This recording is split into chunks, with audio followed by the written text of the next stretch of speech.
You know, the HOV lanes are up and running on I-75 in Oakland County. Let's go ahead and take a look at the map and where they stretch. They go from 12 Mile all the way to South Boulevard, and that is on both sides, Monday through Friday. So 6 in the morning to 9 in the morning, and then 3 p.m.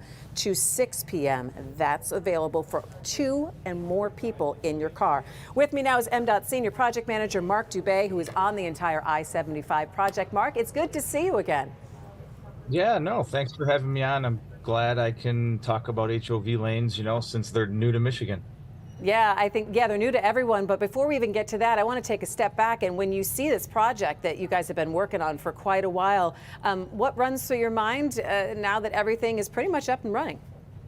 It's been a long time. I think the corridor looks really nice, and it's really nice to wrap up construction and get everything open. I know the public and the stakeholders and everyone that uses I-75 has been very patient with us the last several years as we work to upgrade this corridor.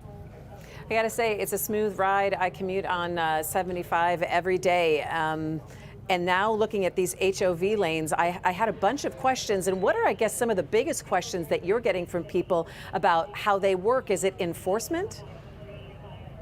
Yes, they will be enforced. We have worked very diligently with our local and state enforcement agencies, the Michigan State Police. So we developed a plan with them as far as how enforcement's going to work. You may have not seen a lot of enforcement out there yet. These are HOV lanes are new to Michigan, and MDOT, it has really focused on trying to get information out there on what an HOV lane is.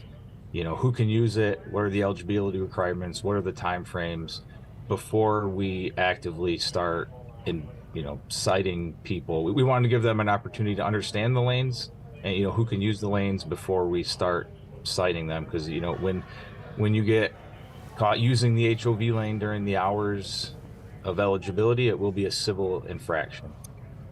Similar to any other, civil infraction or speeding ticket, on that you receive on the interstate. All right, so Mark, what have you seen, I guess, so far in terms of traffic flow and how the HOV lanes are actually helping traffic flow? I think it seems like traffic flow has been a lot better, and that's, I think just finishing construction, traffic flow is going to be a whole lot better, but really that is the focus and the purpose of an HOV lane. They've been around for 40 plus years. There's over 300 HOV facilities across the country. And that was MDOT's goal, bringing these to here, and, especially this section of I-75, which is a high volume roadway in the Metro Detroit area, is just, how we can hopefully move vehicles more efficiently throughout the corridor. All right, so what is the message? Peak hour times. Sorry, go ahead. No, so what is the message and what people need to know, the basic reminders about how the HOV lanes are working here in Oakland County? Sure. So basic reminder, HOV lanes, I-75 in Oakland County, like you said earlier, from 12 Mile north to South Boulevard. It's going to be the inside lane or the leftmost lane if you're driving, adjacent to the concrete median barrier wall. Those, to use them during HOV time periods, which will be peak hour times during the week, Monday through Friday, 6 a.m. to 9 a.m. There you go. It's up on the screen, 3 p.m. to 6 p.m. So during those hours, they will be HOV lanes or high occupancy vehicle lanes, which will require 2 or more occupants in the vehicle.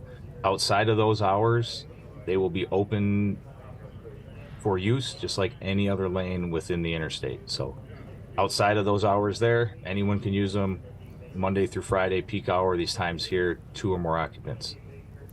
And these lanes Mark, will be enforced by our Michigan State Police. So I guess I have some questions in terms of the usage that I've seen so far during my commute. It seems that the people who are then in that third farthest lane don't realize that they're now the left lane. So if someone is going slower in the left lane, are we allowed to use the HOV lane for a passing lane, or must we stay within our confines if we're the only person in the car?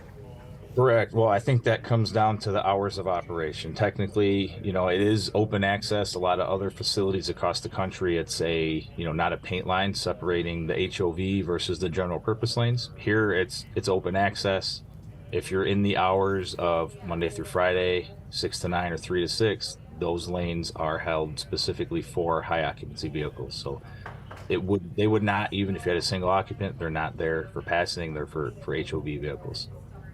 So you're going to end up passing on the right if that's something that you need to start to navigate, because then that will be cut down on. When MDOT looks at this, how long do you study maybe what traffic flow is with these HOV lanes? And I know that they're new, before you say, hey, we could put these in other parts of the state. Sure, the study phase went along long before I was even on the job. So we have been studying HOV lanes, specifically where we could implement them for probably around the last 20 plus years. And really, I-75 came down as to the best candidate.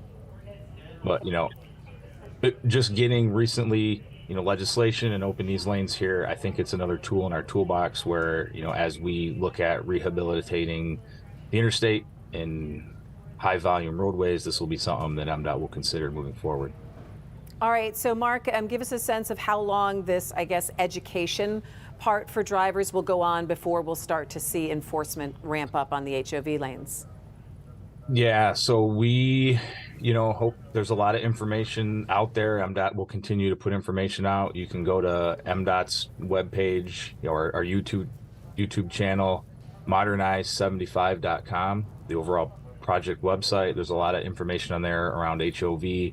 We are working with our counterparts within the state police, but in the very near future, we will have them out there helping enforce and reinforce the eligibility during the timeframes when HOV lanes are active. All right, MDOT Senior Project Manager Mark Dubay, hey, congrats on finishing up the 75 project there. We appreciate your time. Sounds good. Thanks for having me on this morning. All righty, have a great weekend. Okay, and we'll keep you posted on when that enforcement is going to kick in there. But remember, you have to have 2 or more people to be in those HOV lanes during the operational times.